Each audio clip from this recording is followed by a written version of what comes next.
ڕووداوەکانی 16 ئۆکتۆبەر بە کۆنتڕۆڵکردنی ناوچە کێشە لەسەرەکان لەلایەن عێراقەوە کۆتایی نەهات، بەڵکو درێژەیان هەیە و کاریگەریان لەسەر ناوخۆی هەرێمی کوردستان دروست کردووە. بەو پێی یەکێتی و پارتی دوو حیزبە حکومڕانەکەی هەرێم تا ئێستا لەسەر ئەو ڕووداوانە یەکتری تۆمەتبار دەکەن و هێرش دەکەنە سەر یەک. مشتومڕی پارتی و یەکێتی لەسەر ڕیفراندۆم و کشانەوەی پێشمەرگەیە. یەکێتی دەڵێت 16 ئۆکتۆبەر دەرەنجامی ڕیفراندۆم بوو، پارتیش یەکێتی بە خیانەتکردن و دانەدەستەوەی ئەو ناوچانە تۆمەتبار دەکات. ئێمە وەکو کورد نەمانتوانێت ئیداری خۆمان یەک مانگ بنڕێەوە، خاوەنی هیچ نەبووین، لە قەیرانە ژیاوین، خۆ ئێمە میلەتەکەمان هیوا بۆ 3 مانگ معاشی نەبووە، لەو کاتاڵی وەڵا ڕیفراندۆم بکەم کورد جا بکەمەوە. ئێتوو ئەمە لە هەر معیارێکە باسیکەی هەڵەیەکی سیاسی گەورەیە کە قیادی کوردی کردێتی. بەڵام بەرپرسانی پارتی ڕەتی دەکەنەوە 16 ئۆکتۆبەر دەرەنجامی ڕیفراندۆم بێت و هۆکارەکەی بۆ دەستێکەڵکردنی یەکێتی لەگەڵ ئێران و هێزە شیعەکاندا دەگێڕنەوە. بالنسبة 16 ئۆکتۆبەر ئەو لایەنانەی کە سەبەب بوون 16 ئۆکتۆبەر ڕوو بدە، بەرپرسەکانی باڵای دەرجەیەکی خۆیان ئیشارەیان پێکرد کە خەتای خۆیان ئەمە لەلایەک لایەکی تر. ئێمە لە ڕۆژاوای کەرکووک 8 لیوای پێشمەرگەمان هەبوو، 6 سەر بە لایەنی یەکێتی نیشتیمانی کوردستان بوو، 2 لیوای پارتی دیموکراتی کوردستان بوو کە تو لە 8 لیوە پێشمەرگە 6 بڕوات، ئەوەکانی تریش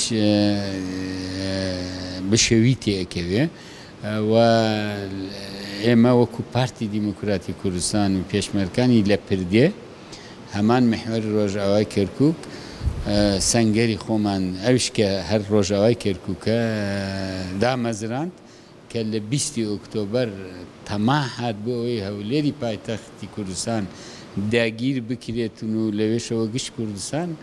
ئێمە بووینە بە ئەرکی خۆمان هەڵساین، بە واجبی خۆمان شەهیدماندا بریندارماندا.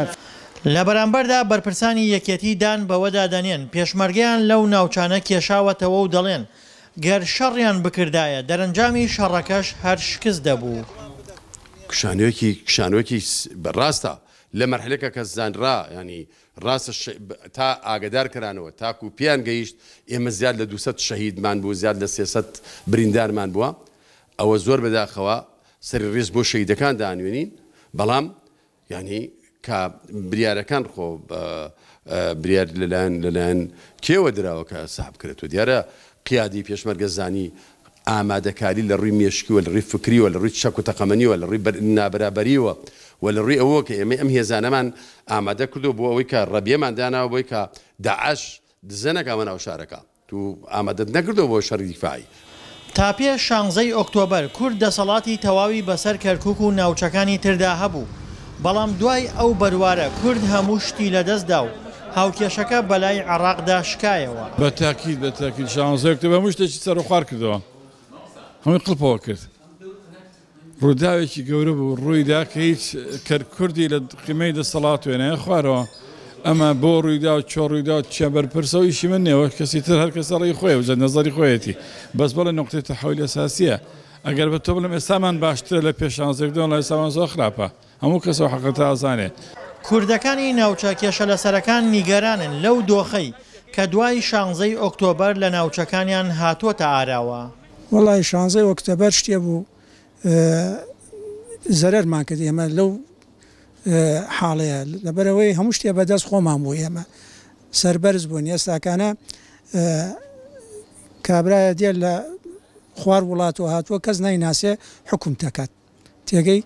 لە دەستدانی ناوچە کێشە لەسەرەکان هێشتا کاریگەری بەسەر ناوخۆی هەرێمەوە ماوە کە هەرێمی لە هەرێمێکی خاوەن نەوت و ئابووری سربەخۆوە گۆڕی بۆ هەرێمێک کە چاوی لە دەستی عێراق بێت.